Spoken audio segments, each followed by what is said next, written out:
Selamat pagi dan selamat datang kepada Bapak Ibu peserta webinar Rumah Sakit Ukrida yang bekerja sama dengan Fakultas Kedokteran dan Ilmu Kesehatan Ukrida. Pada pagi yang berbahagia ini, dalam rangka merayakan ulang tahun Rumah Sakit Ukrida, kami mengadakan webinar awam dengan tema Healing Pasca COVID-19. Tak terasa, Rumah Sakit Ukrida sudah 1 tahun melayani masyarakat.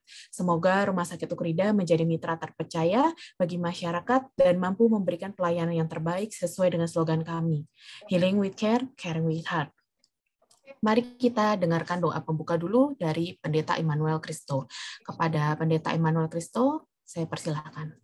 Mari Bapak Ibu Saudara kita menyatukan hati kita di dalam doa. Tuhan, sungguh bersyukur kami diberi kesempatan untuk berkumpul, dan sungguh bersyukur kalau Tuhan terus memakai kami secara khusus Rumah Sakit Ukrida dalam kehadirannya di tengah-tengah negeri ini. Kami yakin dan kami percaya Tuhan mempercayakan pelayanan bagi gerejamu lewat Rumah Sakit Ukrida untuk boleh menghadirkan diri menjadi berkat bagi bangsa ini. Dalam syukur kami ketika Tuhan menyertai memimpin sepanjang pelayanan 1 tahun berjalan, ada begitu banyak kasih karunia dan limpahan berkat Tuhan yang boleh dirasakan oleh kami, oleh Rumah Sakit Ukrida. Dan biarlah itu boleh menjadi komitmen Rumah Sakit Ukrida untuk terus menyalurkan berkat-berkat Tuhan bagi sebanyak mungkin orang yang mendapatkan pelayanan di Rumah Sakit Ukrida.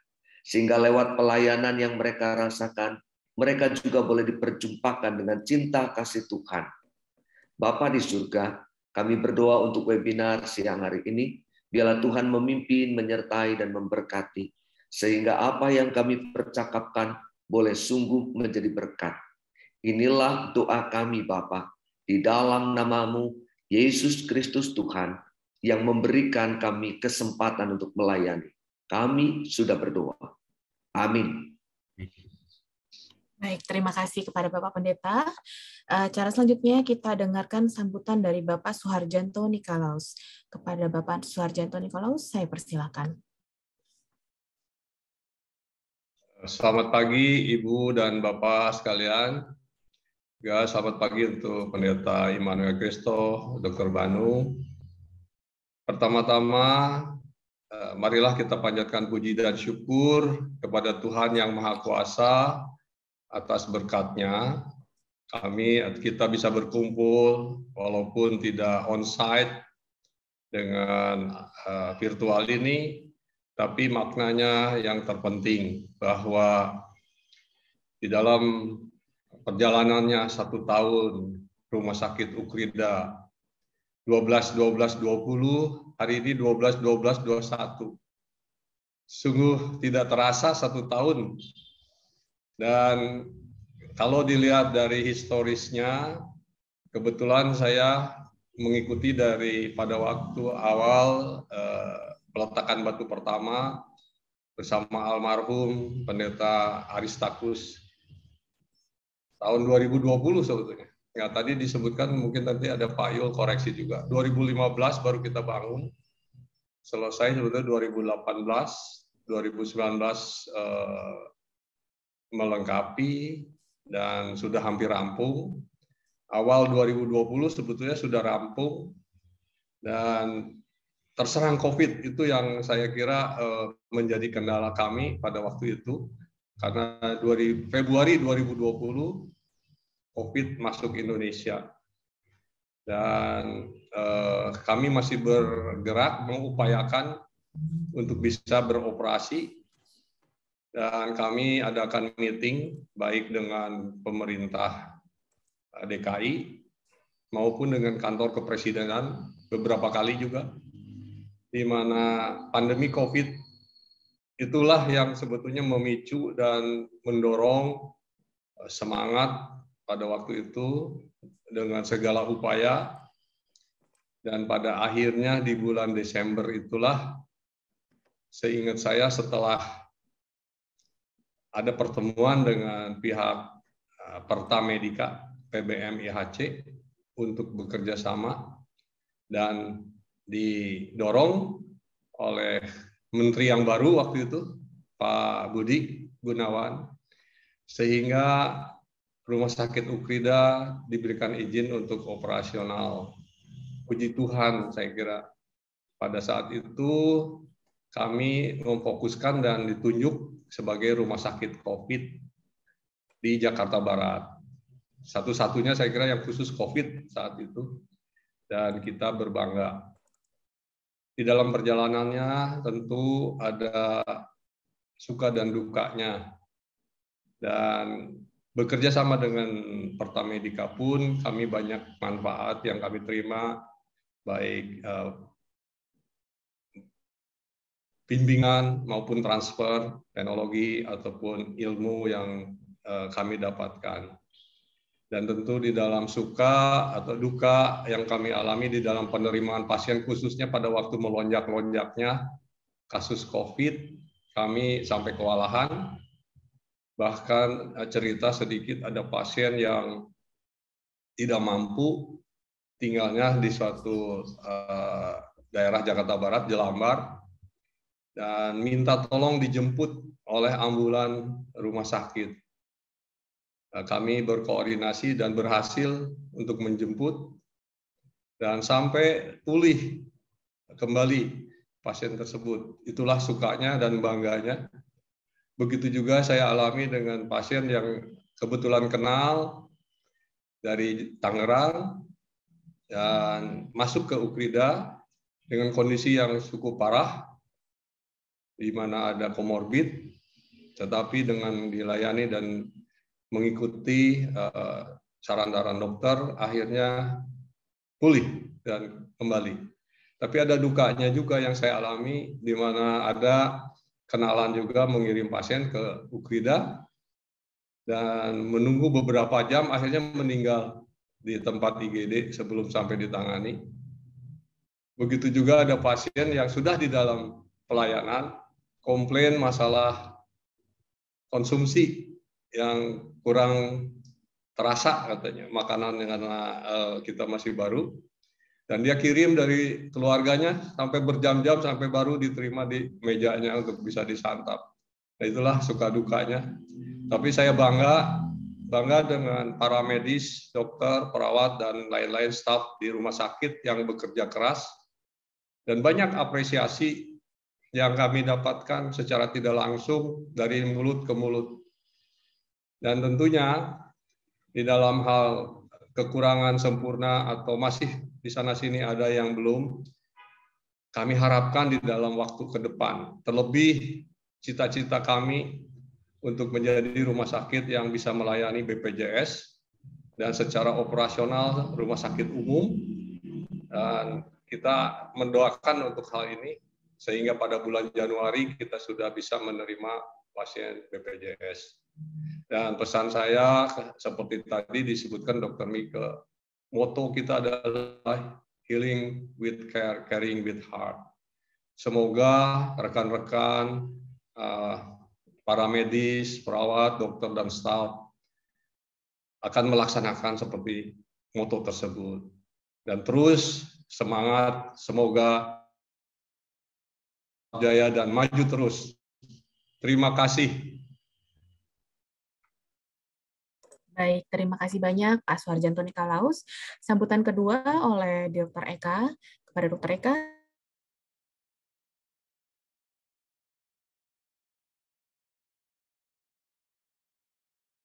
Pak Direktur Utama PT Upadana, Pak Suharjanto Nikolaus, dari Direksi Dr. Fusen, Pak Pendeta Immanuel Kristo, membicarakan rekan-rekan sekalian. Waktu 1 tahun berjalan luar biasa cepat. Pak Nikolaus tadi menceritakan bagaimana perjalanan panjang hingga Rumah Sakit Ukrida bisa beroperasional setelah mimpi yang hampir 30 tahun dan akhirnya proses pembangunannya sendiri hampir berjalan 10 tahun. Nah, saya sendiri bergabung kurang lebih 1 tahun terakhir di saat Rumah Sakit Ukrida terpanggil untuk melayani pasien-pasien COVID pada saat pandemi mulai meningkat di bulan Desember Januari. betapa Rumah Sakit Ukrida didorong untuk bisa melipat gandakan kemampuan layanannya. Dan sepanjang 1 tahun ini 2 kali kita lakukan. Pada bulan Januari dan kemudian sekali lagi pada bulan Juni. Itu membantu mendewasakan Rumah Sakit Ukrida secara institusi maupun seluruh insan dari rumah sakit sendiri sebagai pribadi dan sebagai organisasi. Saya ingat sekali di awal-awal waktu kita diskusi ini bagaimana kita meloncatkan tempat tidur dari 20 menjadi 100 itu pada bulan Januari. Seolah-olah nggak mungkin, tapi ternyata dengan pimpinan Tuhan, dengan kerja keras kita bisa capai dan banyak orang yang bisa kita bantu. Pada bulan Juni kembali kita terpanggil. Di saat pasien melonjak dengan begitu cepatnya, dengan begitu luar biasanya, sekali lagi kita bisa melipat gandakan layanan kita. Dan walaupun di titik-titik tertentu kita sangat tertatih-tatih, oksigen nyaris habis, obat-obatan sangat terbatas, tapi kita masih bisa melayani. Dan satu hal yang menjadi kebanggaan Rumah Sakit Ukrida adalah kita bisa tetap terus membuka layanan kita. Kita nggak pernah menutup pintu UGD sepanjang puncak pandemi Juni-Juli. Diskusinya panjang. Pak Nik nih, waktu itu kita belum lapor. Diskusi panjang, banyak masukan, banyak kekhawatiran gimana kalau kita tutup dulu pintu masuk rumah sakit supaya kita bisa memperbaiki di dalam. Tapi hasil diskusi bersama kita putuskan tidak, karena Rumah Sakit Ukrida punya misi tersendiri, punya nilai tersendiri, di mana kita harus bisa melayani sebanyak-banyaknya, semampu-mampunya sampai titik batas akhir kita. Dan ternyata waktu kita melayani di bulan Juni-Juli itu, Tuhan kasih kita kekuatan hingga belum tercapai titiknya, kita bisa melewatinya dengan baik.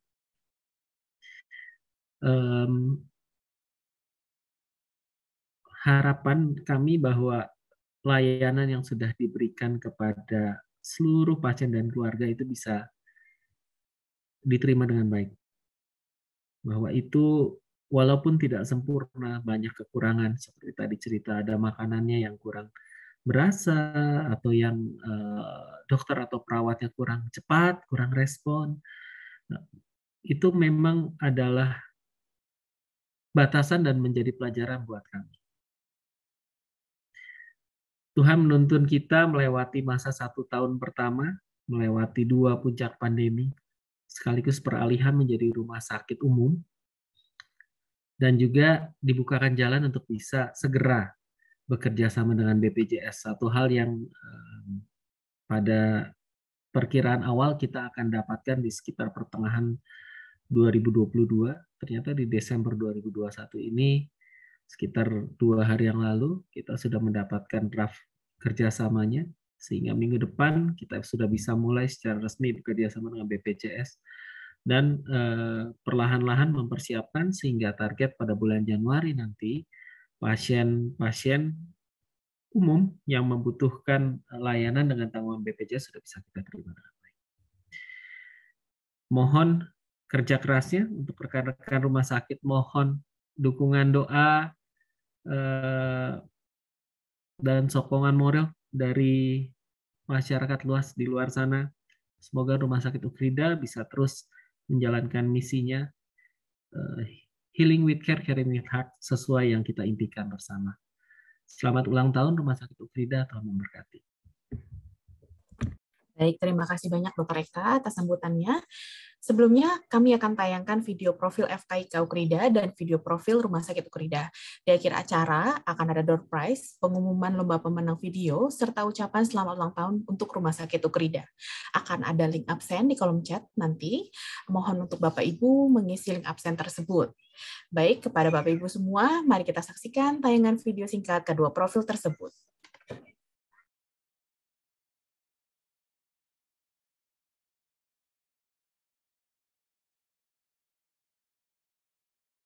Program studi kedokteran di Universitas Kristen Krida. Program studi kedokteran di Universitas Kristen Krida Wacana telah terakreditasi sangat baik di Indonesia, berkembang pesat selama bertahun-tahun untuk menjadi lembaga terkemuka di Indonesia dan di wilayah Jakarta. Strategi dan kegiatan pembelajaran dilaksanakan dengan standar internasional melalui keunggulan inovatif untuk melayani bangsa dan kemanusiaan. Didukung oleh laboratorium canggih, unit simulasi klinik, dan pusat penelitian terpadu, unggul dalam kedokteran kerja dan Emergency Medicine. Memiliki fasilitas gedung dan ruang kuliah yang sangat nyaman. Memiliki fasilitas AC, komputer, LCD, internet, serta kantin yang modern. Dilengkapi auditorium yang megah dan fasilitas olahraga yang baik. Program studi kedokteran UKRIDA juga telah menjalin berbagai kerjasama, baik lokal dan internasional. Temukan kehidupan kampus yang memadukan ilmu pengetahuan, profesionalitas, dan kemajuan teknologi dalam lingkungan kampus yang nyaman, penuh kebersamaan dan kekeluargaan.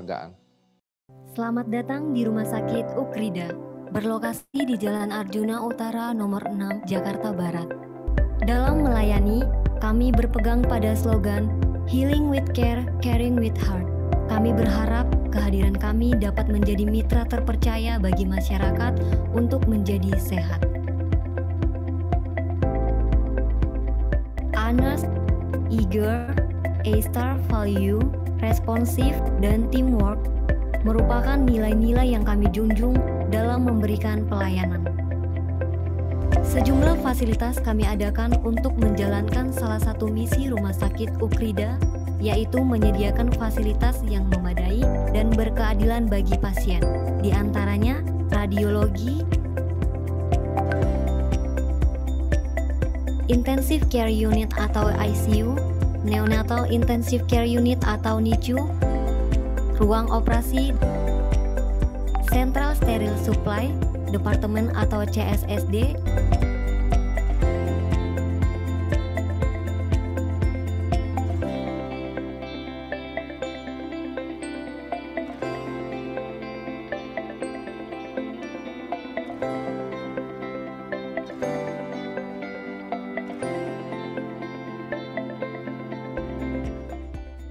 Rumah Sakit UKRIDA dapat memanusiakan manusia. Artinya bagaimana setiap pasien, keluarga pasien maupun karyawan yang terlibat dapat merasa dipedulikan ketika berada di Rumah Sakit UKRIDA. Mimpi 1967 itu pun telah terwujud. Kini kami hadir di tengah-tengah Anda untuk memberikan pelayanan terbaik.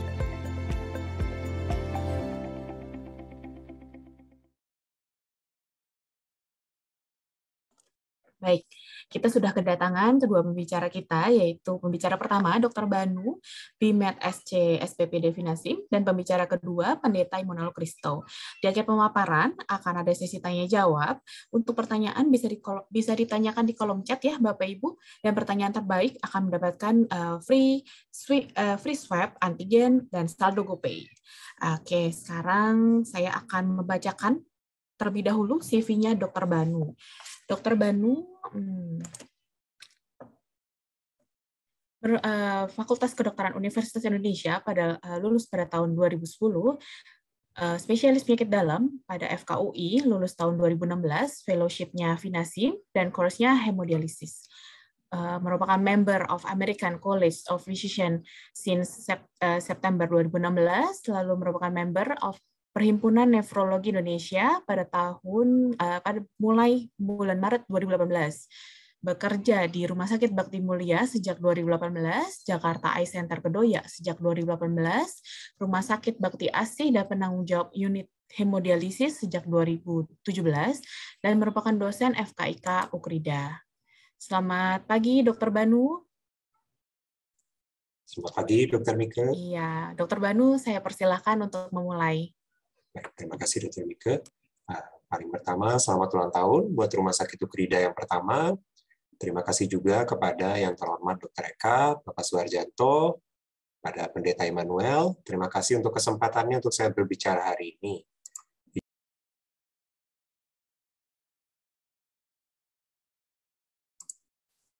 Ya, jadi topik yang akan saya bawakan pagi ini adalah healing pasca COVID-19.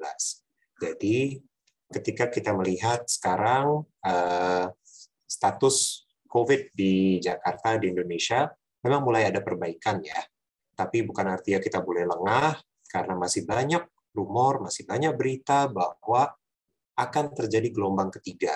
Tetapi sekarang ya itulah upaya dari kita semua untuk mencegah, jangan sampai itu terjadi. Karena sudah mendengar tadi pembicaraan dari Dr. Eka, berapa horor yang kita alami di bulan Juli. Ya, saya sendiri terkena juga COVID waktu itu bulan Juli. Jadi bagaimana cara kita healing juga pasca itu akan kita bicarakan ya. Oke, ini situasi yang terakhir COVID-19 di Indonesia, update-nya tanggal 11 Desember kemarin. Untuk angka kasus barunya masih ada, ya, meskipun tidak semarak bulan Juli, Juni, Agustus yang ekstrim. Ya.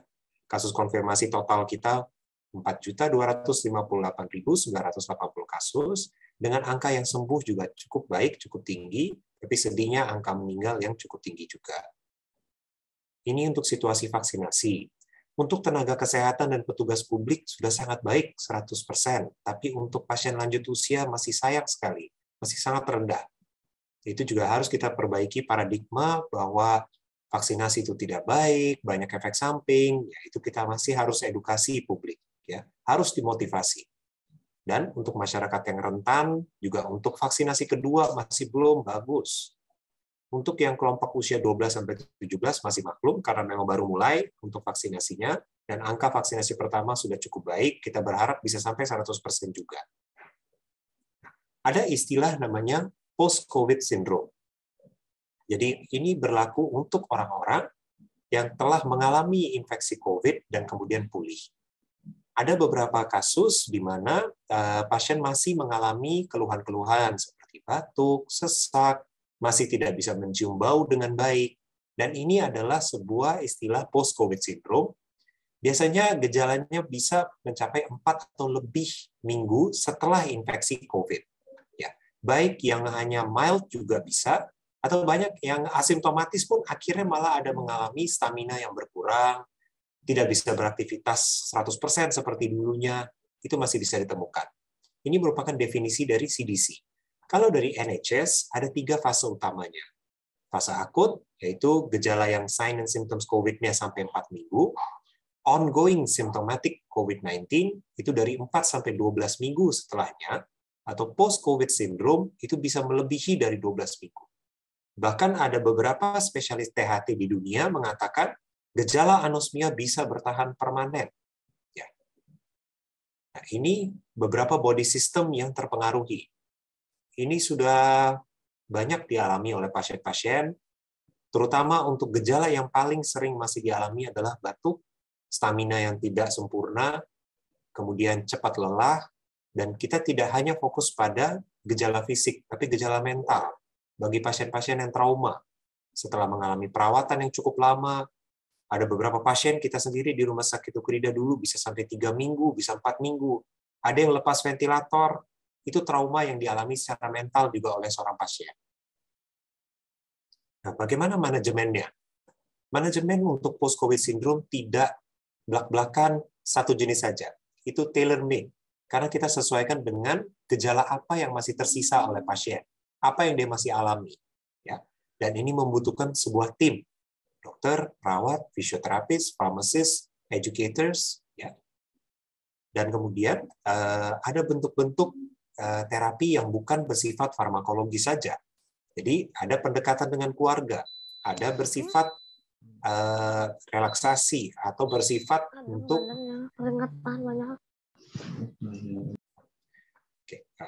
mungkin ada yang mic-nya masih nyala ya. Oke, ada holistic support ya. Dalam hal ini bisa bersifat physical maupun mental. Nah, ada beberapa patient group yang perlu consideration-nya ya. Adakah apa dari sisi racial atau ethnic minority? Apakah pasien yang memang dari awalnya sudah ada disability? Pasien yang tidak memiliki rumah atau pasien yang kondisi ekonominya rendah? Atau pasien dalam panti? Pasien dengan riwayat sebelumnya mungkin ada penggunaan napsa atau memang pasien dalam penggunaan obat-obat jangka panjang. Pasien yang tinggal di daerah-daerah pedesaan di mana fasilitasnya kurang baik. Atau ada pasien dengan barrier yang lainnya untuk mendapatkan fasilitas kesehatan. Ini adalah sebuah leaflet yang disediakan oleh WHO dan sangat-sangat baik. Linknya sudah saya sertakan juga, nanti akan saya copy di kolom chat, silahkan di-download. Karena berisi banyak informasi mengenai bagaimana rehabilitasi di rumah. Nah, ini leafletnya ada isinya yang masih mengalami gejala sesak. Bagaimana cara exercise setelah pulang dari rumah sakit? Ada yang mengalami suaranya serak, apalagi pasien-pasien yang menggunakan ventilator. Pasien yang ada gangguan makan, minum, atau kesulitan menelan. Pasien yang ada gangguan di memori. Karena kita tahu COVID-19 adalah sebuah infeksi di paru yang menyebabkan kadar oksigen di dalam darah berkurang. Sudah jelas berarti oksigen yang mencapai ke otak juga berkurang. Jadi ada terdapat gangguan di sel-sel otak. Banyak jurnal juga yang menyatakan pasien-pasien yang setelah sembuh dari COVID yang berat, yang mengalami desaturasi, itu ada gangguan memori, ada gangguan atensi. Jadi bagaimana untuk melatih diri untuk memperbaiki ini? Kemudian untuk aktivitas daily living, ada juga untuk manajemen stres, dan kapan kita harus kontak dokter kita atau healthcare professional. Pertama kita mulai dari breathlessness. Kita tahu juga ya COVID-19 gejalanya di paru, gejalanya sesak. Kalau misalnya yang sedang berat, apalagi sesaknya bisa berat. Ya. Nah ini bisa membuat kita gejalanya menjadi tidak tenang, stres, dan kalau misalnya kita panik, maka gejala sesak tersebut bisa lebih buruk. Apalagi kalau terjadi hiperventilasi, itu akan mengganggu kadar oksigen di dalam darah kita, kadar karbon dioksida di dalam darah kita juga akan jatuh, drop, dan ini juga tidak bagus. Karena kita membutuhkan baik oksigen dan karbon dioksida dalam badan kita. Bagaimana sih cara menangani kondisi sesak ini? Kalau untuk pasien yang sudah pulang misalnya, masih ngerasa kadang-kadang kok masih saya sesak ya, ini beberapa posisi yang bisa memperbaiki kondisi sesak tersebut. Satu, tidur dalam posisi menyamping, tetapi agak tinggi, bantalnya 2-3. Ini bisa membantu. Kemudian, ini juga tidak hanya berlaku untuk pasien post-COVID ya.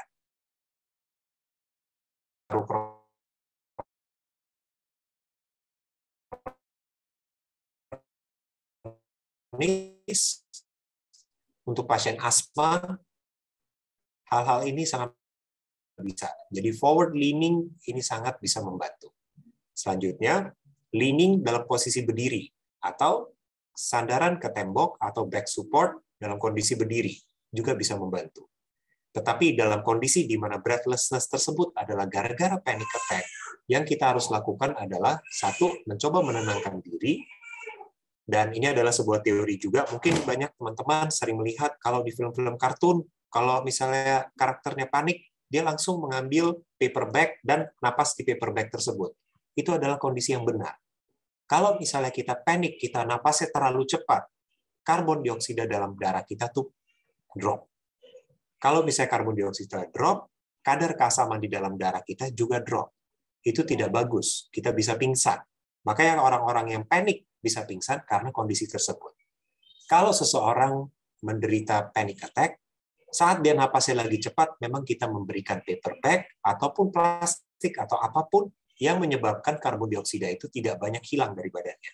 Ya, itu ilmu ekstra ya. Nah, ini adalah breathing techniques, beberapa yang diajarkan. Ada namanya control breathing. Nanti akan saya sertakan juga sebuah slide dari NHS. Atau kalau misalnya teman-teman mau Google juga, ada banyak gambar-gambar GIF ya atau video yang mengajarkan cara menarik napas dan membuang napas yang benar. Jadi tarik napas panjang, buang napas, ada detik-detiknya, itu bisa diikuti. Oke. Pertama adalah cari posisi yang nyaman, duduk. Kalau bisa tidak bising, kondisi yang tenang. Satu tangan taruh di dada, satu lagi taruh di perut. Kalau misalnya mau tutup mata, bebas. Ini sesuai masing-masing orang. Kemudian mulai bernapas dengan hidung. Kalau misalnya tidak bisa, ya boleh juga dengan mulut. Dan kemudian saat kita bernapas ini, kita akan merasakan bahwa tangan yang di perut itu akan rise lebih tinggi dibandingkan dengan yang di dada. Kemudian gunakan effort yang paling sedikit dan bernapaslah dengan lambat, relaksasi. Satu hal juga yang saya sering ajarkan pada pasien-pasien saya adalah ketika kita lagi panik atau lagi emosi, dada kita berdebar-debar, dengan kita memperlambat pernapasan kita, jantung kita juga akan ikut pelan. Jadi jantung itu nurut kepada paru-paru. Kalau napas kita lambat, jantung kita pun akan melambat. Kemudian untuk pace breathing, ini tergantung kita butuhnya untuk apa. Kalau misalnya kita lagi perlu aktivitas seperti naik tangga atau naik bukit misalnya, atau yang menanjak, yang penting satu, pertama tidak perlu buru-buru, apalagi kalau pasien yang baru saja sembuh dari COVID. Ya. Jadi kalau misalnya tidak mampu naik 2 lantai, 3 lantai dalam satu setting, ya tidak perlu, naik 1 lantai dulu. Diatur lagi breathing-nya. Nah, breathing-nya, nadinya sudah stabil, lanjutkan lantai 1 lagi. Jadi kita harus terencana. Ya. Tapi yang dari pace breathing ini yang selalu harus diingat adalah tidak boleh memaksa diri. Kita harus tahu, mengerti limit kita sendiri. Ya. Kemudian, kalau misalnya saat making the effort, jadi saat kita mau mengambil langkah untuk naik itu, breathe out. Ya. Saat mau memulai, baru mau make the effort, itulah breathe in. Oke. Kemudian, kalau misalnya, memang beberapa orang ya, kalau ini tidak bisa kita generalisasi. Ada yang menganggap breathe in itu lebih bagus dari hidung, dan breathe out lebih bagus lewat mulut. Nah, ini exercising after leaving the hospital. Tujuannya apa sih exercising itu? Satu, untuk improve fitness. Kedua, reduce breathlessness. Ketiga, untuk meningkatkan muscle strength. Nanti akan saya tunjukkan juga beberapa exercise yang disarankan. Kemudian, improve balance dan coordination. Thinking juga mempengaruhi karena memperbaiki peredaran darah kita. Reduce stress and improve mood, karena dengan exercise kita melepas endorfin. Endorfin itu adalah komponen yang mirip dengan morfin, tapi yang alami di dalam badan kita, dia membuat kita relax, membuat kita happy. Kemudian meningkatkan confidence kita juga, dan jelas meningkatkan energi. Tapi kalau misalnya ada kondisi seperti mual, pusing, merasa mau pingsan, kemudian sesak, kemudian berkeringat yang banyak sekali, kemudian merasa dadanya tuh seperti tertekan, stop. Jangan dilanjutkan, relaksasi dulu. Bila tidak perbaikan, langsung mencari bantuan healthcare. Ya. Karena kalau misalnya apalagi sudah ada penekanan sendi jantung, peningkatan nyeri dada, takutnya gejala ke arah jantung. Exercise at the right level. Ya. Jadi ini juga yang kita harus tahu. Kalau misalnya kita masih bisa bicara whole sentence, tidak berhenti, dan tidak merasa breathlessness, berarti exercise-nya masih kurang. Boleh ditambah. Tapi kalau nggak bisa bicara sama sekali, hanya bisa bicara terbata-bata 1-2 kata saja, dan kehabisan napasnya cukup berat, berarti terlalu banyak exercise-nya. Yang ditargetkan adalah, kita bisa bicara 1 sentence. Memang ada pause-nya untuk menarik napas. Dan ada moderate breathlessness. Itu bagus. Jadi breathlessness bukan adalah suatu hal yang jelek. Jadi kalau kita napasnya cepat, itu bagus. Karena memang tujuan kita exercise kan adalah untuk push limit kita. Tapi kalau udah sampai tidak bisa bicara sama sekali, ya jangan. Itu berlebihan. Dan bagaimana cara mengetahui ini? Memang trial and error. Karena setiap orang kapasitasnya berbeda-beda. Ya.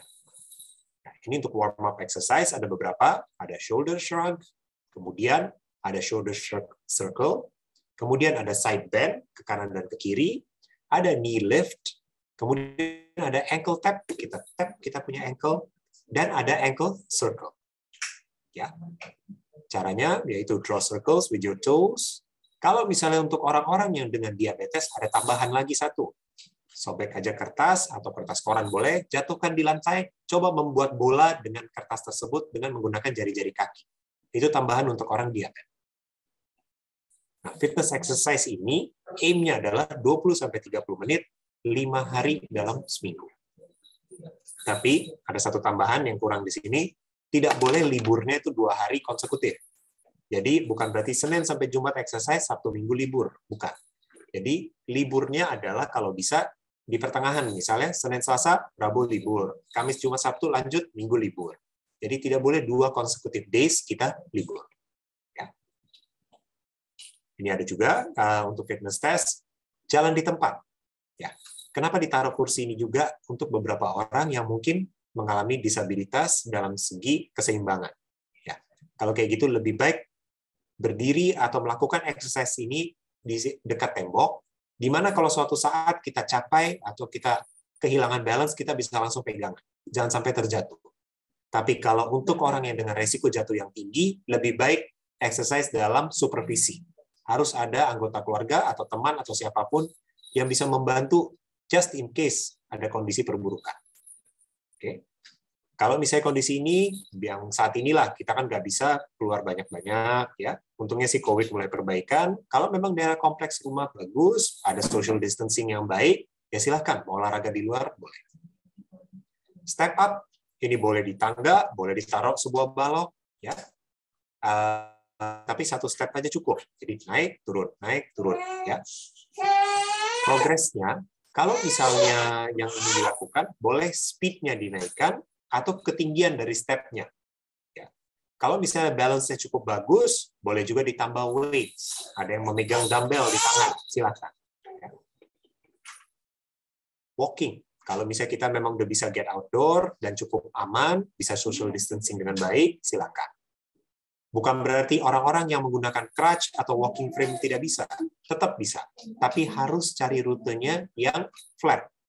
Jangan jalanan yang rusak, jangan resiko. Karena nanti kemungkinan jatuhnya tinggi. Ya. Jogging atau cycling, lihat juga apakah mampu tubuhnya. Kalau misalnya ragu, konsultasikan dulu dengan dokter. Kalau memang ada riwayat pasien jantung, mungkin riwayat pemasangan stent atau riwayat bypass, coba konsultasi dengan dokter. Apakah exercise yang paling ideal buat saya? Gitu. Nah, ini strengthening exercise. Ini bukan sebuah step yang pertama, tapi step selanjutnya. Tujuannya adalah untuk meningkatkan kekuatan otot yang sudah hilang. Karena secara teori, seorang pasien yang tiduran selama lebih dari 3 hari sudah mengalami kelemahan otot atau distrofi dari otot. Lebih dari itu, bahkan mengalami atrofi dari otot. Apalagi pasien-pasien yang sudah tiduran di ICU, dirawat mungkin lebih dari 3 minggu, itu sudah pasti ada pengecilan otot. Jadi setelah step exercise yang pertama, memang perlu strengthening exercise untuk membesarkan kembali otot yang sudah kehilangan tersebut. Ya. Nah, bagaimana caranya? Boleh bicep curl dengan menggunakan dumbbell. Kalau seiring kekuatannya mulai bagus, mau ditambah beratnya silakan. Lanjutannya adalah wall push off. Wall push off adalah seperti push up, tapi bukannya di lantai, ya ke tembok. Ini adalah sebuah kondisi yang lebih ringan lah. Kalau misalnya push up kan sudah termasuk berat dan takutnya jatuh. Kalau misalnya wall push up, push off lebih baik, lebih aman. Kalau misalnya progresnya udah lebih bagus, lebih kuat, caranya bagaimana? Jaraknya diperjauh. Berdiri kita dengan si tembok. Ya. Kemudian arm raise to the side juga bagus. Boleh menggunakan dumbbell, sama prinsipnya seperti bicep curl. Seiring kekuatannya bertambah, boleh ditambah berat dari si dumbbell. Kemudian sit to stand, dari posisi duduk ke berdiri. Ya. Gunakan harus ada jarak antara kaki dengan kaki. Ya. Kemudian dengan tangan ke samping kanan kiri, kita mencoba berdiri. Ya. Kalau misalnya tidak bisa dengan bantuan tangan sendiri, boleh dengan kursi yang lebih tinggi. Tapi bagaimana cara kita progres yang meningkat untuk melatih ini? Udah, bisa kita udah makin kuat, cari kursi yang lebih rendah. Kemudian bangunnya dibuat lebih lambat. Itu akan meningkatkan kekuatan otot dari paha kita dan otot betis kita. Squat juga sangat baik, bisa dilakukan dengan bersandaran ke tembok. Ya. Progressing-nya adalah bending of the knees-nya lebih jauh. Oke. Kemudian pause-nya juga lebih panjang. Cuman squat, lagi-lagi dengan semua exercise ini, tahu batas masing-masing. Oke.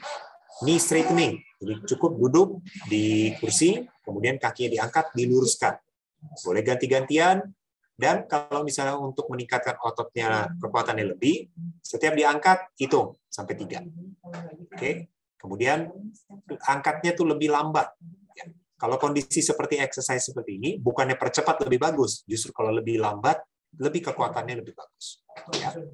Heel raises, peganganlah mau ke meja boleh, ke tembok boleh, atau ke kursi, dan jinjit. Ini sangat bagus juga untuk pasien-pasien usia lanjut yang sering mengalami kakinya bengkak. Kondisinya kita bilang chronic venous insufficiency.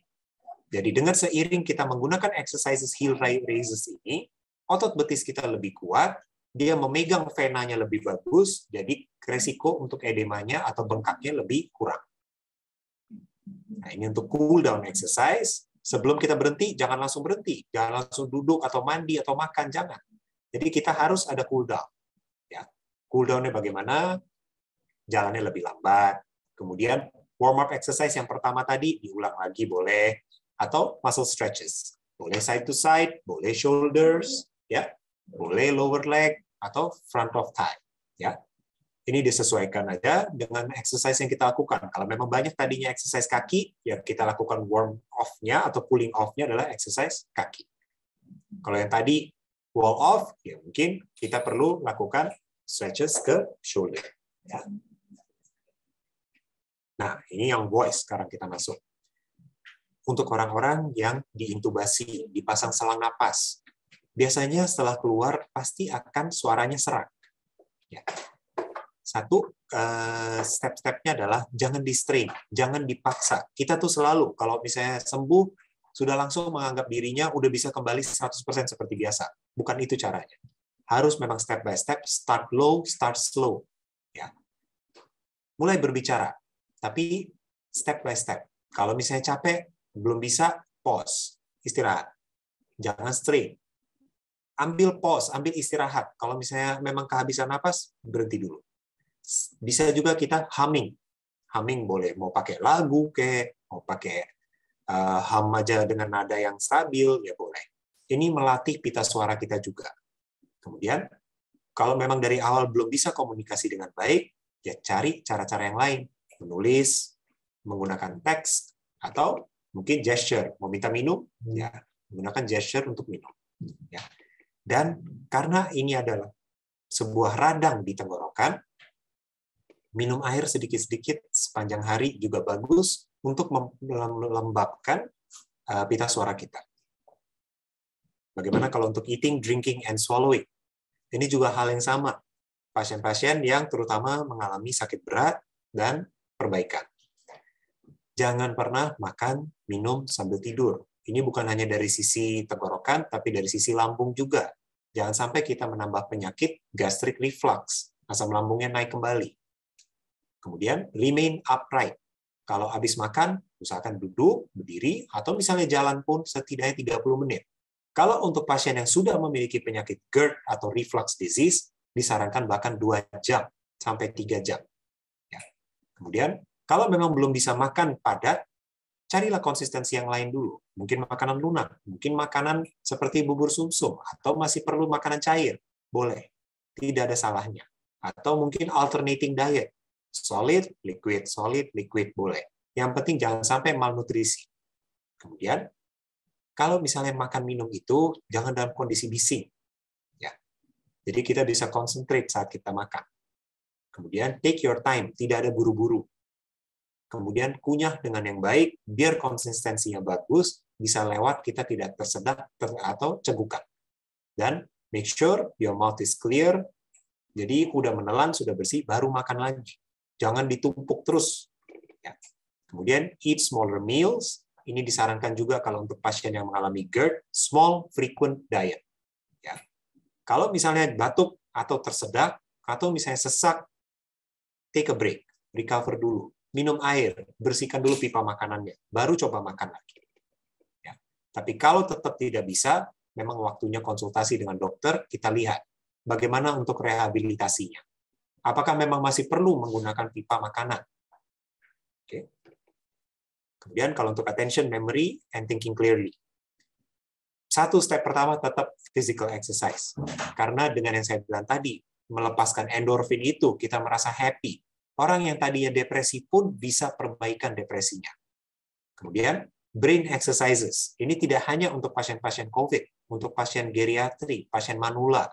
Saya sering menyarankan isi TTS. Ya, kalau misalnya tidak suka TTS, sudoku, apa yang pasiennya senang, silakan. Mau solve matematika juga boleh, ya, atau teka-teki. Kemudian, kalau misalnya yang suka lupa, jangan langsung mengalah gitu. Aduh, saya udah pikun, saya udah pelupa. Tidak. Memang mungkin kita butuh bantuan. Sekarang teknologi sudah berkembang sangat baik. Di handphone kita bisa taruh reminder. Ya. Jadi mungkin waktunya minum obat, taruh aja di handphone. Setiap jam 7 pagi waktu saya minum obat, mungkin obat gula atau obat darah tinggi. Ya. Dan aktivitas tidak perlu di-pack semuanya pagi harus selesai. Tidak. Pagi mungkin waktunya bersih-bersih, siang mungkin waktunya mengerjakan kerjaan komputer, mungkin para dosen-dosen mengkoreksi makalah mahasiswa. Ya. Jadi di breakdown. Jangan kita overwhelm, atau istilah mungkin waktu itu diajarkan oleh Dr. Citra, jangan kita burn out. Kalau kita burn out, kita depresi, kita stres, itu pasti kita akan menyerah. Kemudian, aktivitas daily living, kita adjust expectation kita. Ini yang lagi saya bilang. Kita tuh kalau sembuh, pulang, selalu menganggap kita sudah 100% bisa kembali seperti biasa. Tidak. Saya sendiri waktu itu terkena COVID, setelah saya negatif dalam waktu 2 minggu, kemudian saya mulai visit lagi. Tapi yang tadinya saya bisa visit 3 bangsal jalan non-stop, ini 1 bangsal saya berhenti dulu, nggak bisa napas. Padahal masih 30-an tahun, seperti udah kayak kakek-kakek. Tapi itu, saya mengerti keterbatasan saya. Ya. Adjust kita pay expectation, karena kalau misalnya ekspektasi kita sendiri terlalu tinggi, kita tidak bisa memenuhi. Lagi-lagi, faktornya ke mentality-nya. Save your energy. Kalau misalnya showering, dressing, prepping food, ya seperti yang tadi, diatur jadwal-jadwalnya. Kemudian pace yourself. Do light task dulu. Kalau misalnya nantinya sudah lewat fase-fase rehabilitasinya, sudah kembali ke 100% lagi, silakan kembali ke rutinitasnya. Tapi sebelum itu, jangan terlalu high expectation dan jangan malu meminta tolong. Oke? Kalau misalnya belum bisa menyiapkan makanan sendiri, kalau memang usia lanjut, belum bisa mandi sendiri, jangan malu untuk minta tolong. Oke? Kemudian, ease back into activities. Belum bisa kerja yang tadinya praktek mungkin 2-3 tempat, praktek dulu 1 tempat. Belum bisa visit 3 bangsal, visit dulu 1 bangsal. Seperti itu. Managing stress, anxiety, or depression. Ini hal yang sering tidak terpantau. Ya. Jadi kita karena belum seperti Western countries, mentality kita masih menganggap orang tuh kalau kita mau rujuk ke psikiater, selalu jawabannya, saya nggak gila kok dok, saya nggak stres kok dok. Oke, kita bukan mengatakan orang itu stres, orang itu gangguan mental, ya. Cuma kita harus mengerti basic needs kita, basic limitations kita. Kalau tidur itu sangat penting. Kalau orang dewasa dianggap paling minimal tidurnya adalah 5-7 jam dalam sehari. Oke. Makan dengan yang cukup dan makan yang sehat. Jangan junk food saja. Kita perlu veggies, kita perlu fiber. Ya. Kemudian be physically active. Dari semua slide saya selalu ada kata-kata physically active karena hal endorfin tadi itu. Dia mengurangi stres. Apalagi kalau olahraganya bersama keluarga.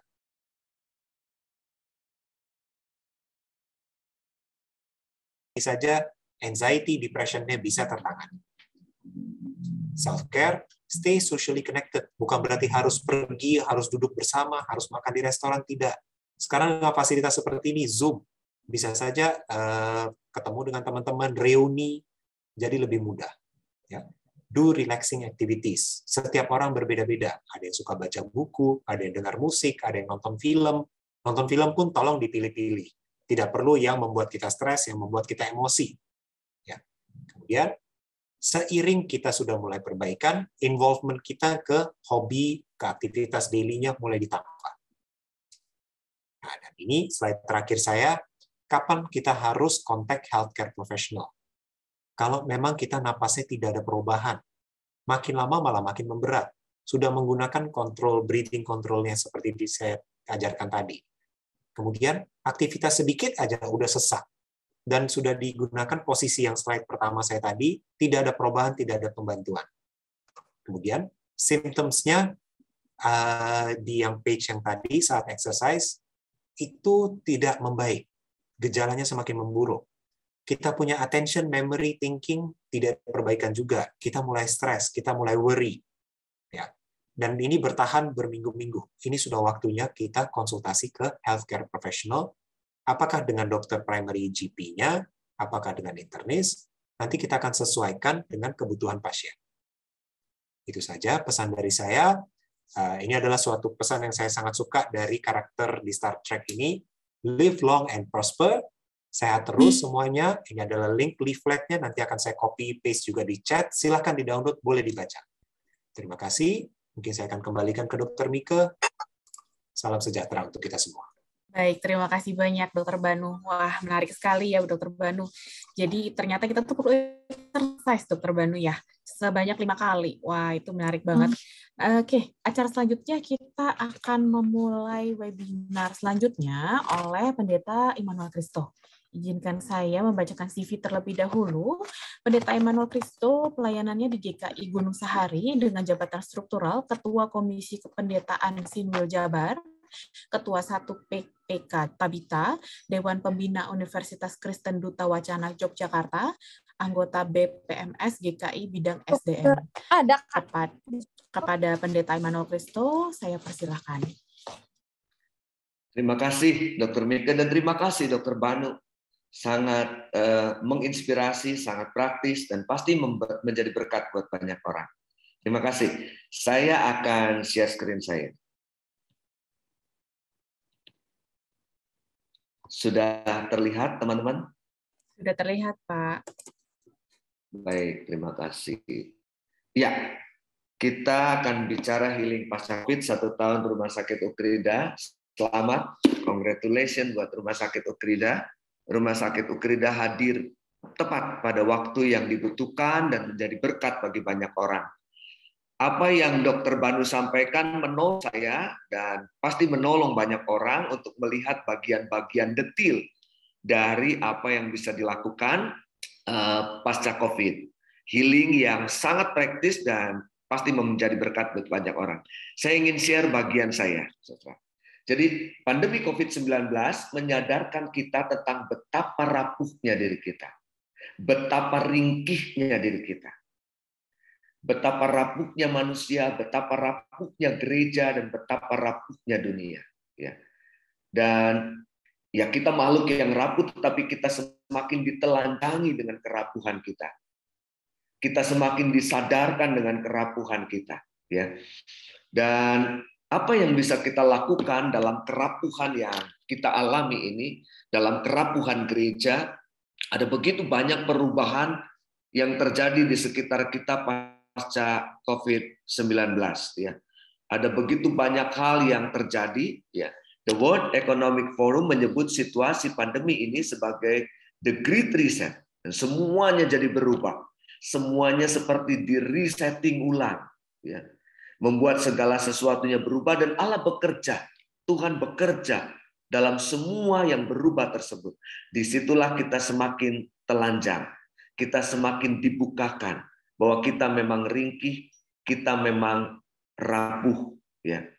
Lalu apa yang dapat kita lakukan dalam kerapuhan kita? Dr. Banu menolong kita dalam banyak hal untuk menata bagian demi bagian hari-hari yang bisa kita jalani. Saya kira apa yang Dr. Banu sampaikan bukan hanya menjadi berarti buat teman-teman, buat setiap kita yang kebetulan keluarga atau orang dekat kita terkena COVID, tetapi juga buat setiap kita dalam kerapuhan kita.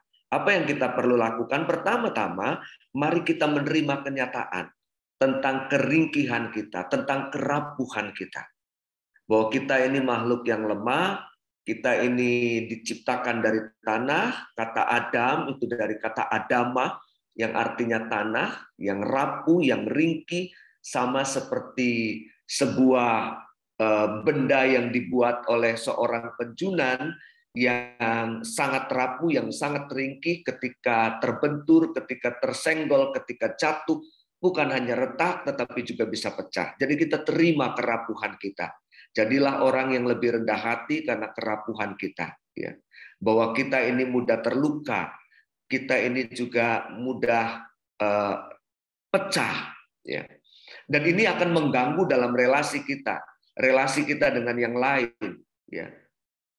Ketika orang sama-sama ada dalam kerapuhan, maka itu akan sangat mempengaruhi relasi. Lebih lagi kita merasa menjadi orang yang tidak aman. Dan oleh karenanya, karena kita sadar akan keringkihan kita sadar akan kerapuhan kita, maka kita mengarahkan diri kita sepenuhnya pada sumber kekuatan yang sejati, bahwa kita butuh Tuhan, Dan saya tidak tahu, Indonesia ini menurut saya blessing luar biasa. Ya, di tengah-tengah situasi kita yang seperti ini, kita melihat ada tangan yang tidak terlihat yang terus bekerja dan memberikan pemulihan yang luar biasa.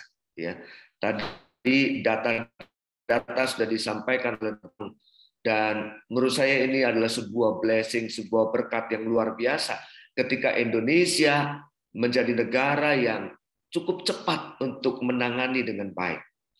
Dan mari kita juga belajar untuk mewartakan sang sumber kekuatan ini kepada dunia yang ringkih, kepada dunia yang rapuh, kepada sesama kita yang merasa tidak aman. Dan kita mewartakan sang sumber kekuatan itu lewat cinta. Kita mewartakan sang sumber kekuatan itu lewat karya nyata. Dan Rumah Sakit Ukrida hadir menurut saya di situasi seperti itu. Ya.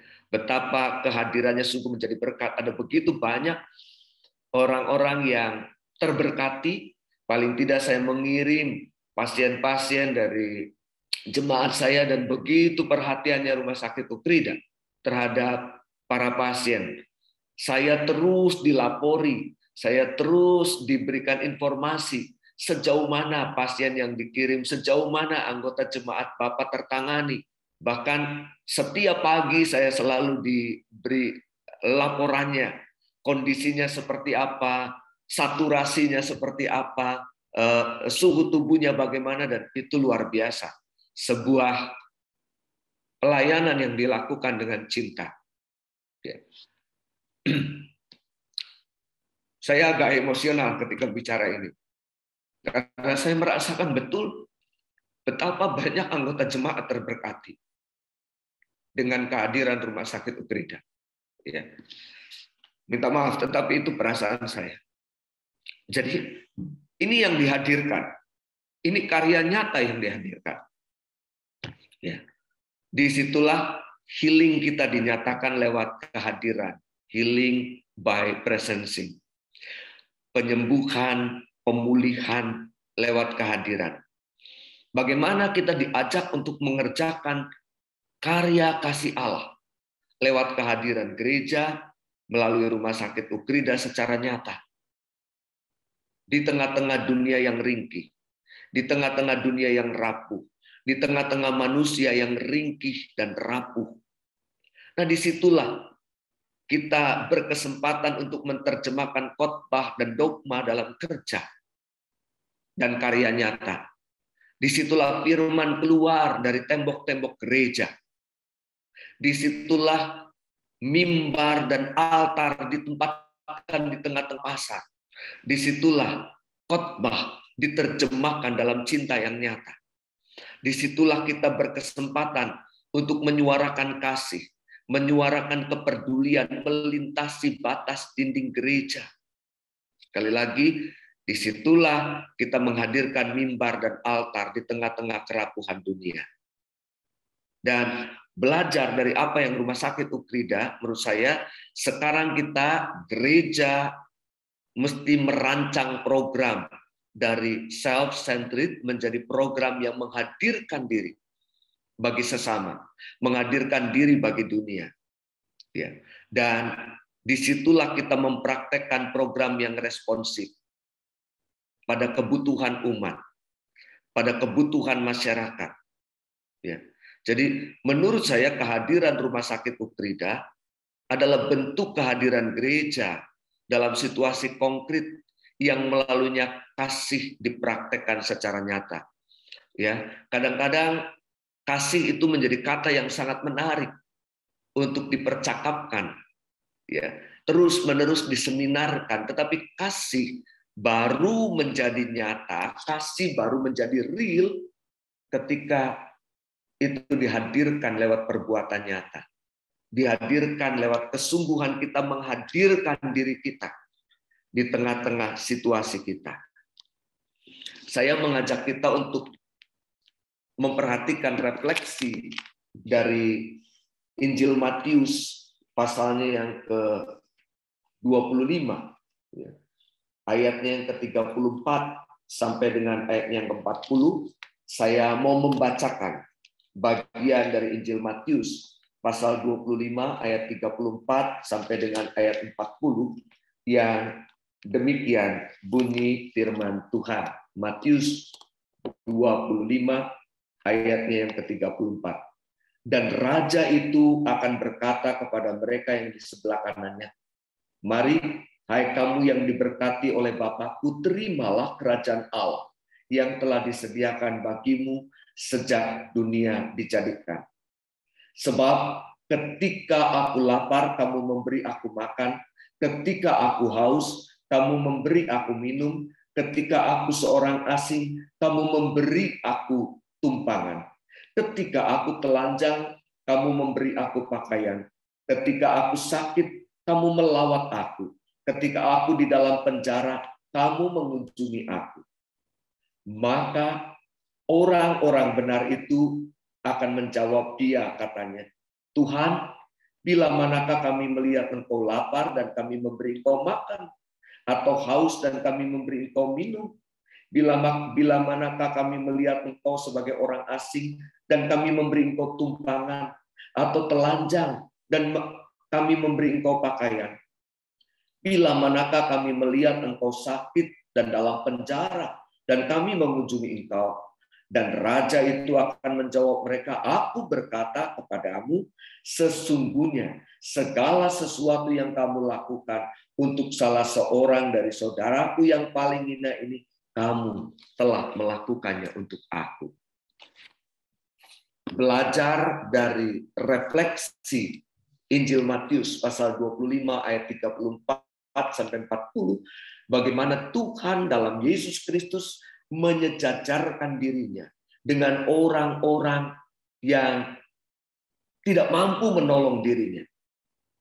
Allah dalam Yesus Kristus menjadi Allah yang menyatakan solidaritasnya, ya, menyatakan kesungguhannya untuk menghadirkan diri bagi mereka yang dianggap paling hina. Ya. Dan Rumah Sakit Ukrida hadir menjawab refleksi Matius 25 ayat 34 sampai 40. Saudara, di sisi kiri tampilan saya ada sebuah salib. Salib ini dikenal sebagai salib pengampunan yang terdapat di gereja dalam komplek Biara Santa Ana dan Santo Yosef di Cordoba, Spanyol. Ini adalah sebuah salib kuno yang sangat memukau, yang dikenal sebagai salib pengampunan dosa. Dengan patung Yesus yang lengan kanannya lepas dari salib dan terulur ke bawah. Dengan posisi tersebut hendak disampaikan pesan bahwa dalam penderitaannya sekalipun, Yesus tetap mengingat mereka yang membutuhkan pertolongan dan cinta kasih-Nya. Katanya, salib ini menjadi sebuah pengingat. Jadi pada waktu itu ada seorang pendosa yang datang kepada seorang imam dan kemudian mengakui dosanya. Dalam pengakuan dosa itu kemudian sang imam memberikan pengampunan dosa kepada sang pendosa. Hatinya ditenangkan dengan pengampunan dosa. Tetapi karakternya tidak berubah karena ternyata dia kembali melakukan perbuatan dosa. Dia datang kembali kepada sang imam dan sang imam mengatakan, "Ini kali kedua engkau menyatakan pengakuan dosamu, jangan main-main dengan Tuhan." Lalu dia mendapatkan pengampunan dosa, tetapi lagi-lagi dia jatuh dalam dosa dan melakukan kejahatan sehingga dia datang kembali kepada sang imam dan dia mengakui lagi dosanya dan sang imam mengatakan, "Aku tidak bisa main-main dengan pengampunan dosa. Kamu tidak menghargai Tuhan. Kamu tidak menghargai Allah yang memberikan pengampunan dosa dengan begitu luasnya. Jadi ini kali terakhir dan aku tidak mau lagi mendengar pengakuan dosamu." Di tengah-tengah situasi seperti itu, menurut cerita, lalu tiba-tiba patung Yesus yang ada di belakang itu mengulurkan tangannya dan memberikan berkat. Dan Yesus kemudian berkata, "Pengampunan dosa dan kasih adalah bagianku, bukan bagianmu." Dan mulai saat itu, salib ini tergambar seperti yang ada di foto di sebelah kiri kita, yang menunjukkan betapa Tuhan selalu terbuka untuk menyatakan cintanya, menyatakan kasihnya kepada siapapun. Dan biarlah itu juga boleh menjadi komitmen kita untuk terus menghadirkan diri kita, menghadirkan kesembuhan, menghadirkan pemulihan dengan cinta dan kesungguhan. Pandemi yang kita alami menyadarkan kita bahwa kita tidak pantas untuk mengagungkan diri. Betapapun mungkin kita dianugerahi kemampuan. 1 tahun Rumah Sakit Ukrida hadir di tengah-tengah negeri ini. Betapapun ada banyak hal yang sudah dicapai, marilah kita tetap menjadi pribadi yang rendah hati. Karena keagungan hanya bagi Dia. Sumber segala berkat. Karena kalau kita mengikuti Pak Nikolaus tadi menyampaikan, mungkin kita akan jadi kagum dan sangat kagum dengan semua yang terjadi. Sampai rumah sakit ini berdiri. Yang kedua, saudara, pandemi menyadarkan kita bahwa kita tidak mungkin menjalani kehidupan sebagai pribadi yang egois dan egosentris. Kita selalu membutuhkan orang lain. Hakikat hidup kita adalah ditolong dan menolong, dan mari kita praktekkan itu dalam kehadiran Rumah Sakit Ukrida demi untuk menghadirkan pemulihan. Pandemi juga mengingatkan kita untuk dengan sungguh hati mengakui bahwa kita butuh Tuhan dalam kehidupan kita. Perjalanan kita masih panjang, rumah sakit ini masih harus terus berkarya, dan mujizat-mujizat Tuhan masih kita nantikan dalam perjalanan bersama pelayanan yang kita kerjakan. Dan mari kita mempraktekkan sikap saling memulihkan dalam kehidupan bersama yang Tuhan anugerahkan dalam setiap kesempatan dalam karya nyata yang bisa kita lakukan. Tuhan memberkati kita untuk terus menjadi tim pemulih dalam tiap tanggung jawab yang kita alami. Kita jalani. Selamat melanjutkan karya kasih Tuhan dan selamat ulang tahun buat Rumah Sakit Ukrida. Tuhan Yesus memberkati setiap kita. Terima kasih. Saya kembalikan Dr. Mika. Baik, terima kasih banyak Bapak Pendeta Immanuel Kristo atas pemaparannya luar biasa sekali. Oke, rekan-rekan Bapak Ibu sekalian, kita akan mulai pada sesi tanya jawab. Akan saya bacakan pertanyaan pertama dari Dr. Megawati Wijaya, MM. Izin tanya dok, bagaimana kiat menghilangkan trauma healing post-COVID karena ada nakes sampai sekarang masih depresi berat dan takut ketemu orang sudah 5 bulan. Silakan Dr. Banu. Terima kasih Dr. Mika. Terima kasih pertanyaannya Dr. Mika. Untuk kasus depresi, untuk kasus ansietas, ya kita memang akan coba tetap harus diskusi bersama. Ada namanya cognitive behavioral therapy, ya. Kalau misalnya dengan kondisi seperti itu kita memotivasi masih belum bisa, ya itu yang saya bilang tadi, kita jangan tabu untuk konsultasi dengan psikiater atau psikolog. Kadang berbicara saja, ventilasi saja membantu. Ya. Sorry, kok pertanyaannya saya nggak lihat di chat ya? Ada di chat. Lalu untuk pertanyaan kedua, dari Dr. Mega juga, nih dok, ada kasus pasien post-COVID dengan 2 kali PCR, masih ada anosmia sampai 6 bulan, dan trauma jadi takut ketemu orang yang datang. Adakah kiat? Mohon saran. Oke. Untuk pertanyaan ini, kalau misalnya orang masih anosmia, seperti saya bilang tadi, ada beberapa dokter THT, salah satunya Dr. Mahatma di India, kalau nggak salah, sampai permanen. Tapi ada tata laksananya. Untuk orang yang post-COVID bisa menggunakan essential oils, ya, mencium bau wangi, rose, citrus, ya, dikatakan juga mencium bau kopi bisa membantu. Selain dari itu, step selanjutnya adalah mengkonsumsi suplemen omega. Omega 369 pun ada studinya menyatakan membantu. Tapi kalau misalnya hal-hal tersebut tetap tidak ada perubahan, kita memakai patokannya 4 minggu. Kalau tetap tidak ada perubahan, tetap harus konsultasi dengan spesialis THT, harus ada namanya pemeriksaan saraf olfaktorius itu, dan tahap selanjutnya apakah ada penggunaan semprot intranasal vitamin A atau penggunaan obat golongan kortikosteroid. Tapi yang kortikosteroid memang studinya tidak 100% mendukung ya. Masih banyak perlu data lanjutan. Tapi yang intranasal vitamin A promising. Jadi kalau memang memiliki pasien seperti itu, boleh direkomendasikan pertama itu melatih saraf hidungnya, essential oils boleh, atau langsung mau mencium bau mawar juga boleh-boleh saja. Kemudian menggunakan omega, suplementasi, tidak ada perbaikan, konsultasi spesialis THT, pertimbangannya intranasal vitamin A. Gitu, mungkin jawaban saya. Oke, mungkin ini pertanyaan selanjutnya untuk Bapak Pendeta Emmanuel dari Ibu Rosita Ciong. Bagaimana membina kesatuan tujuan pelayanan seluruh staf Rumah Sakit Ukrida untuk menyembuhkan pasien semaksimal seoptimal mungkin? Ya, saya kira tadi motonya Rumah Sakit Ukrida udah bagus banget ya. Jadi melayani dengan sungguh-sungguh, dengan sepenuh hati, dengan cinta. Nah, ketika itu dilakukan, ketika itu diupayakan, ya saya yakin ini akan menjadi sebuah kehadiran cinta kasih yang luar biasa. Jadi bagaimana caranya? Hayatilah moto itu dengan sungguh-sungguh, kerjakanlah moto itu dengan baik, dan lakukanlah dengan gembira. Ya, jadikanlah, ini yang kalau saya boleh menyampaikan, jadikanlah profesi kita sebagai panggilan kita dan pekerjaan kita sebagai pelayanan kita. Ketika kita menjadikan profesi sebagai panggilan kita dan pekerjaan kita sebagai pelayanan kita, maka apa yang kita lakukan akan mendatangkan kebaikan dan kita yang mengerjakannya juga mengerjakannya dengan gembira. Tuhan berkati. Baik, terima kasih. Oke, pertanyaan selanjutnya dari Bu Anissa Lestari untuk Dr. Banu. Apakah pasca COVID GERD itu bisa semakin parah? Soalnya Ibu Anissa pasca COVID semakin terasa GERD-nya. Terima kasih. Silakan, Dok.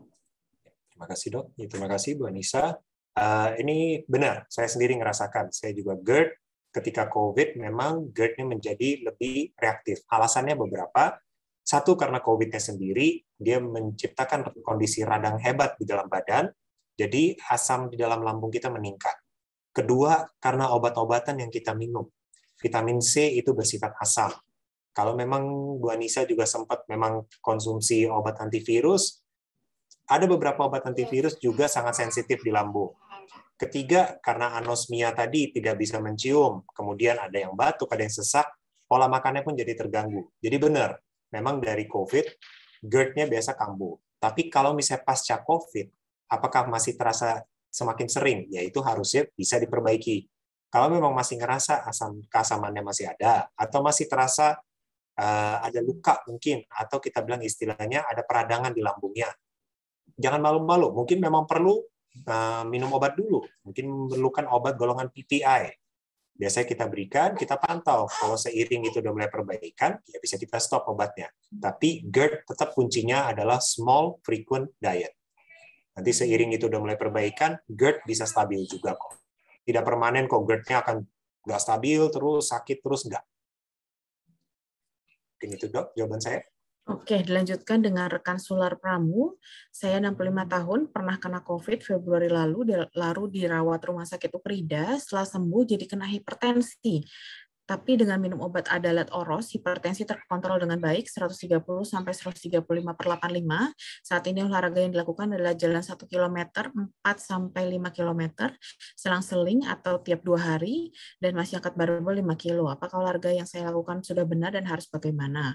Dilanjutkan dengan mantan pasien Rumah Sakit Ukrida, Bapak David Siswanto, apakah hidung tersumbat atau pilek dan bersin-bersin, terutama malam menjelang tidur dan bangun pagi setelah 4 bulan pasca COVID merupakan akibat terinfeksinya? Pertama saya menjawab Pak Sular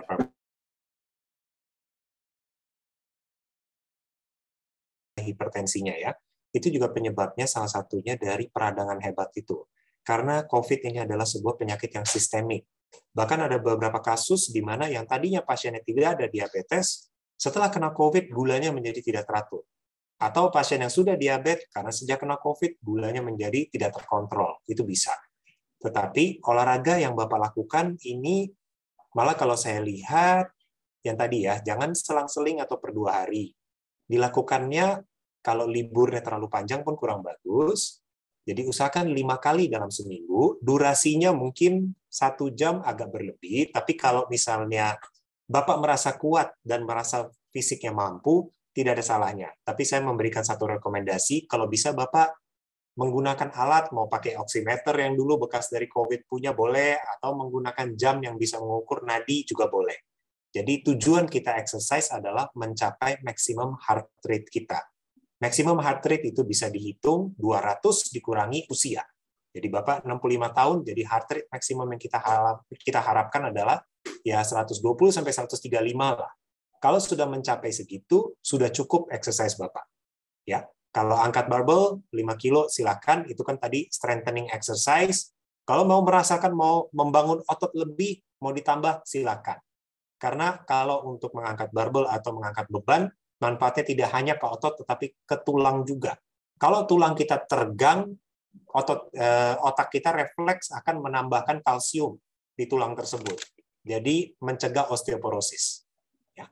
Jadi olahraga Bapak bagus, cuma itu aja saya akan memperbaiki sedikit dari durasinya, frekuensinya, sama coba ditambah heart rate-nya, nadinya dimonitor.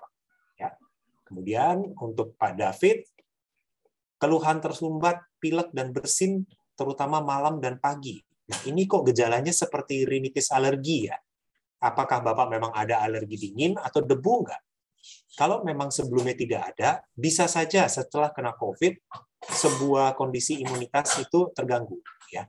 Kalau seperti kondisi Bapak ini, saya saran memang harus konsultasi dulu. Kita harus periksa asalnya dari mana. Karena kalau lihat gejalanya ini adalah rinitis alergi. Mungkin satu juga pertanyaan, Bapak usianya berapa? Karena kalau memang usia lanjut, hati-hati bisa ke arah hyper IgE syndrome atau yaitu imunitasnya menyebabkan terjadi timbul sebuah alergi baru. Oke, jadi saranku memang Pak David harus kita ketemu, kita harus konsultasi. Ya. Baik, terima kasih Dok. Untuk pertanyaan terakhir nih, Dok, dari Bapak Andreas, orang tuanya terkena COVID dan setelah pasca COVID ini merasa lemah. Yang ditanyakan adalah memang benar-benar lemah atau merasa lemah? Apa penanganannya? Lalu untuk Ibu Ruslina, mau tanya Dok, saya bulan 5 terkena COVID dan setelah 3 bulan saya vaksin pertama dan 1 bulan kemudian saya vaksin kedua, tetapi saya vaksin pertama kepala saya sakit. Setelah vaksin kedua, setiap hari kepala saya sakit terus dan tensi naik. Apakah itu karena post-COVID? Oke, terima kasih. Pertama untuk Pak Andreas ya. Kalau misalnya mereka merasa lemah, kemungkinan besar memang iya. Karena kan namanya orang tua, kemungkinan juga usianya pasti kan sudah geriatri ya. Jadi treatmentnya adalah tadi, leaflet tadi ini, oh ya saya lupa ke copy paste ya.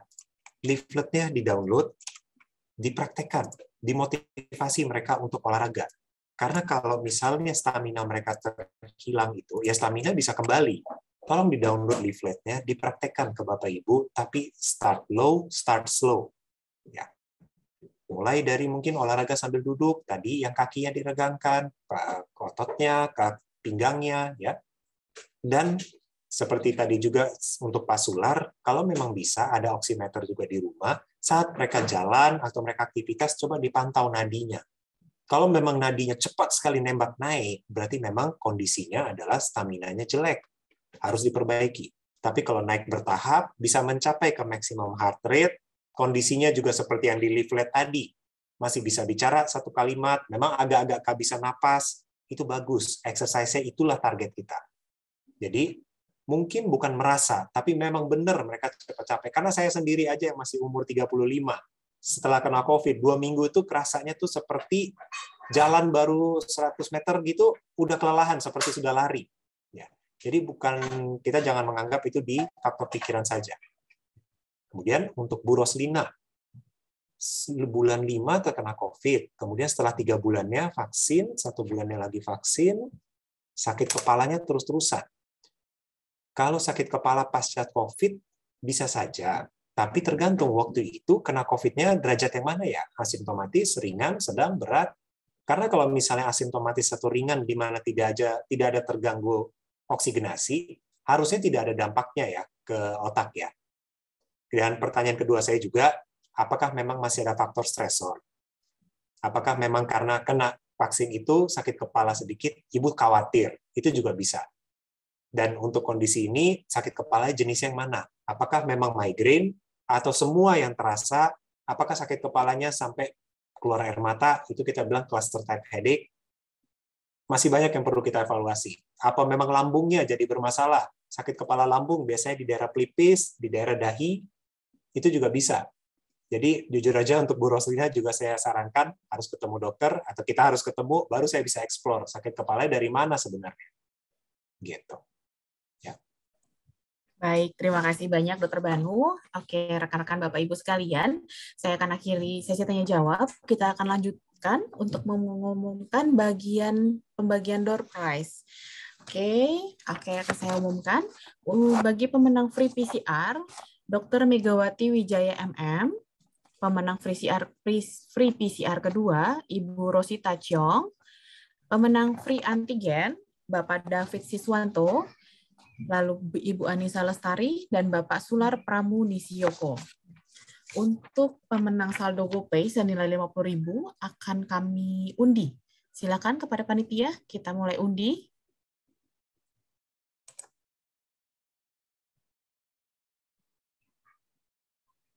Ya, kita mulai sekarang.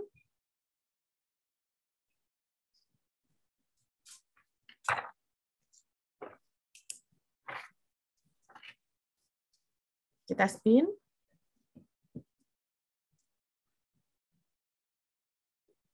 Nanti jangan lupa klaimnya di Instagram Rumah Sakit Ukrida dengan cara mengklaim nama dan nomor handphone. Ya, yang pertama Prima Savitri. Yang kedua selanjutnya, panitia silakan spin.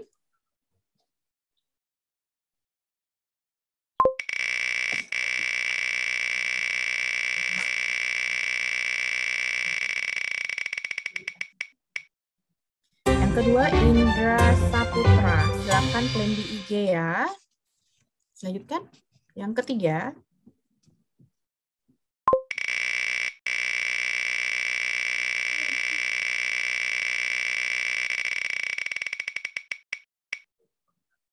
Walfrindo Hodumuan. Yang keempat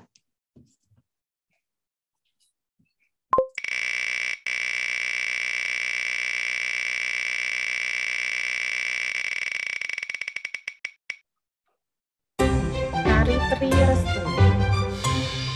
Yang kelima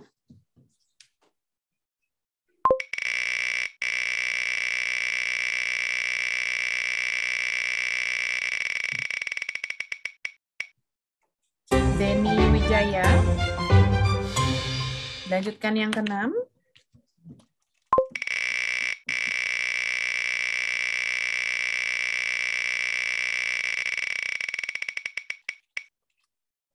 Ibu Ruth. Dilanjutkan yang ketujuh.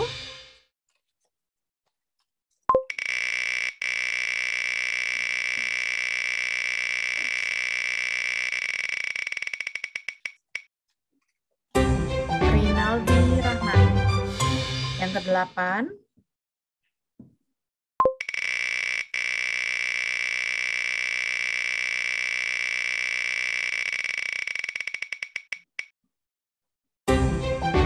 Bapak Andreas Purnomo. Yang kesembilan.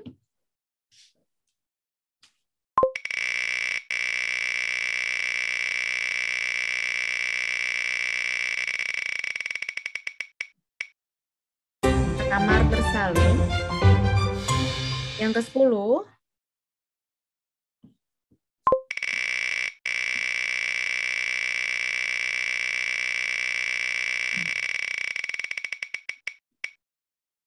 Dela Stefani. Baik, selamat kepada para pemenang. Syaratnya Bapak Ibu rekan-rekan yang menang harus klaim ya. Klaim di Instagram Rumah Sakit Ukrida dengan menyebutkan nama dan nomor handphone. Bagi pemenang swab dan PCR, sama caranya klaim di Rumah Sakit Ukrida Instagramnya, di DM, lalu disertakan email. Voucher kami akan kirimkan via email. Oke, acara selanjutnya yang dinanti-nanti. Kita akan mengumumkan dan memutarkan pemenang video lomba. Oke, kepada panitia kita akan memulai dulu di juara lomba video umum. Untuk yang eksternal, kepada panitia saya persilakan.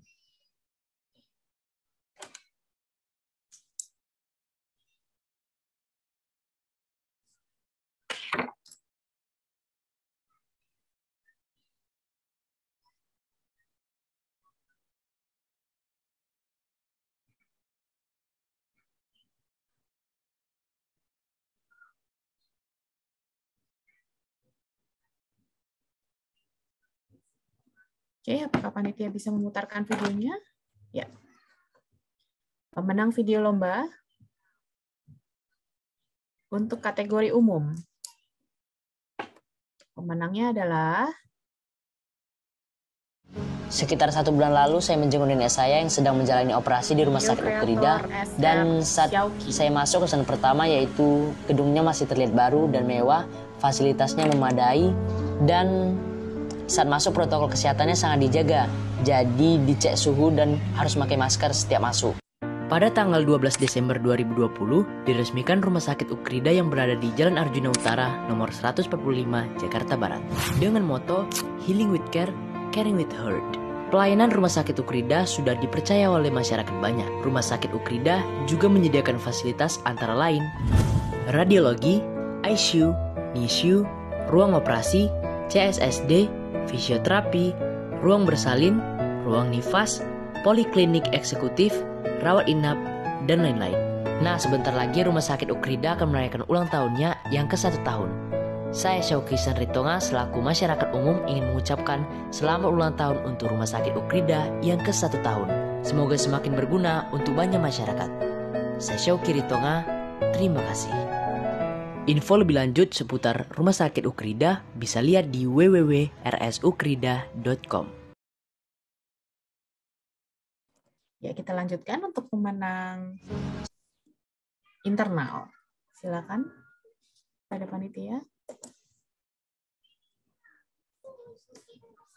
Untuk perseorangan, selamat kepada Bapak Yalianos. Selamat datang di Rumah Sakit Ukrida, mengobati dengan kasih dan merawat dengan hati.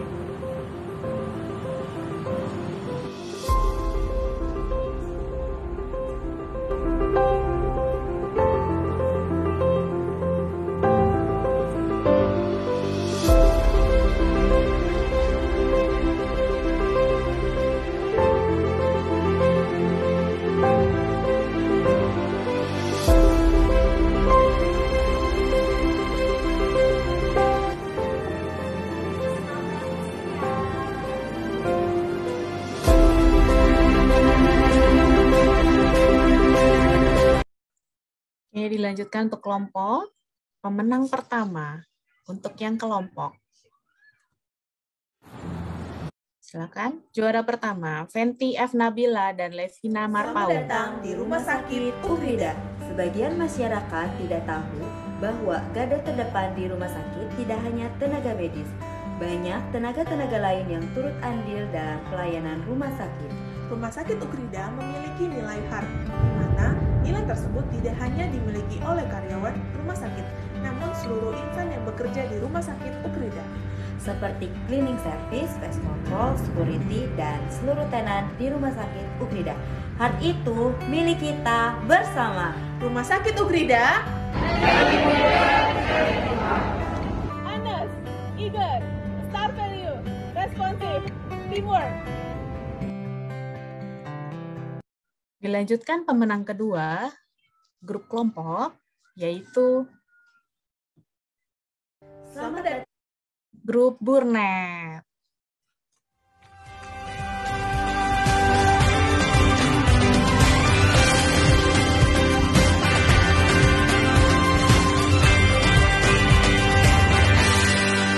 Manusia-manusia kuat, itu kita, jiwa-jiwa yang kuat.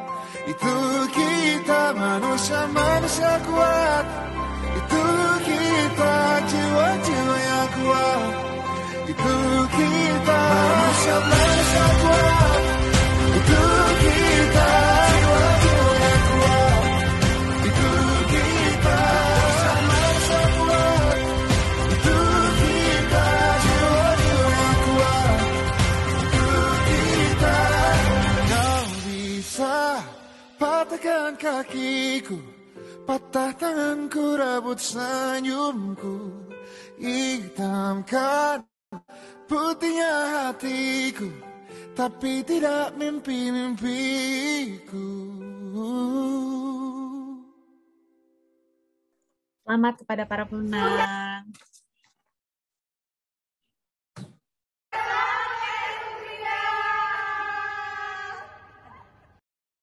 Ya, untuk pemenang kategori juara lomba video umum, Bapak Syauki memenangkan senilai 2 juta rupiah. Untuk pemenang juara lomba video internal Rumah Sakit Ukrida, pemenang video perseorangan, Bapak Yalianus memenangkan 1 juta rupiah.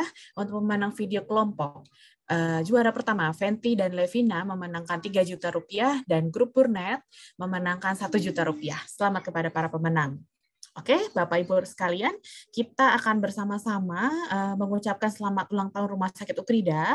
Dimohon untuk Bapak Ibu sekalian membuka video cam-nya. Oke. Video kamera dan suaranya. Oke. Dengan aba-aba saya 1, 2, 3. Nanti mohon diucapkan selamat ulang tahun Rumah Sakit Ukrida. Ya, sudah semua rekan-rekan? Oke, saya tunggu sebentar lagi ya. Ayo rekan-rekan, dibuka videonya dan suaranya.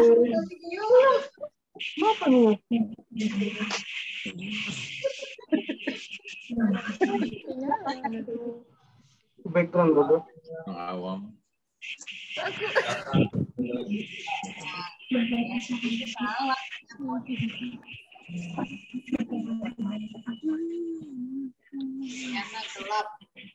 Oke, saya mulai ya dengan aba-aba saya 1-3 ya.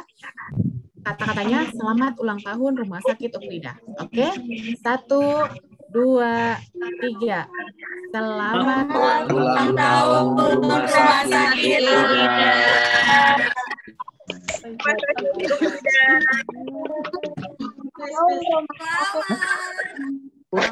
Wah, ulang tahun pertama. Oke, terima kasih kepada para pembicara webinar kali ini, Dr. Banu BM Meds SC SPP Devi Nasim, serta Pendeta Immanuel Kristo. Kami sekaligus ingin menginfokan beberapa promo bahwa Rumah Sakit Ukrida juga telah membuka layanan non-COVID per 1 November. Polispesialis saat ini yang sudah ada spesialis bedah, spesialis anak, spesialis penyakit dalam, spesialis obgyn, kulit kelamin, saraf, dan jantung. Poligeriatri akan dibuka minggu depan. Oke, kami juga ada promo menarik, Bapak Ibu, yaitu ada paket persalinan normal senilai 6,5 juta, paket sesar 14 juta, si jangkau 999.000, MCU sehat 250.000, MCU optimal sehat 980.000, MCU post COVID 800.000 sampai 1650, sirkumsisi bayi 1250, sirkumsisi dewasa 1,5 juta. Untuk karena dalam rangka ulang tahun Rumah Sakit Ukrida, kami juga ada promo swab dan PCR dan antigen. Untuk basis kita Ukrida dan penabur, antigen senilai 60.000 dan untuk umum 70.000. Untuk PCR Ukrida dan penabur 240.000 dan untuk umum 250.000. Kami juga menginfokan bahwa Rumah Sakit Ukrida akan mengadakan webinar kembali dan informasinya dapat dilihat di Instagram dan Facebook Rumah Sakit Ukrida. Jangan lupa diisi link kehadirannya. Terima kasih atas partisipasinya Bapak dan Ibu. Sampai ketemu di webinar selanjutnya. Salam sehat, jangan lupa selalu mengikuti protokol kesehatan 5M. Mencuci tangan, memakai masker, menjaga jarak, menjauhi kerumunan, dan mengurangi mobilitas. Bagi pemenang PCR dan antigen dan pemenang saldo GoPay, jangan lupa klaim. Harus diklaim ya di DM Instagram Rumah Sakit Ukrida dengan format nama, nomor handphone, dan email.